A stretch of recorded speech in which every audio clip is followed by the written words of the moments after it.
Mestská hromadná doprava v Nitre ročne prepraví 15 miliónov ľudí, z toho 40% tvoria študenti. O výhodách používania MHD informovali zástupcovia podnikov Arriva Nitra a Nitravel počas besedy MHD pre študentov, študenti v MHD.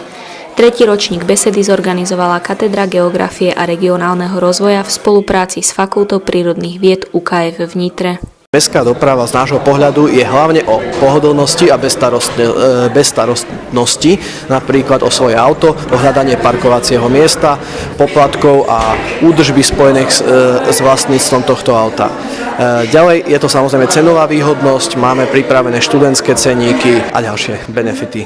Hlavným cieľom bolo poukázať v rámci tej dopravy u študentov na to, aby vedeli, čo všetko sa skrýva za tým, za jednotlivým odchodom autobusom, organizácie dopravy, prekladom liniek, trasovaniu. To znamená, aby študenti získali ten pohľad, ktorý možno nevidia z pohľadu toho cestujúceho. Dopravné podniky v Nitre sa nebránia návrhom nových spojov zo strany študentov.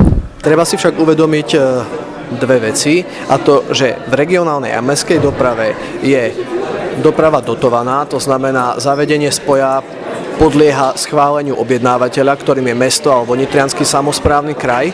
V prípade diaľkovej dopravy je to zase na komerčnej báze, čiže tam bude musieť firma zvážiť aj ekonomický faktor, či sa mu takúto linku oplatí prevádzkovať. Mestská hromadná doprava je teda nevyhnutnou súčasťou univerzitného mesta.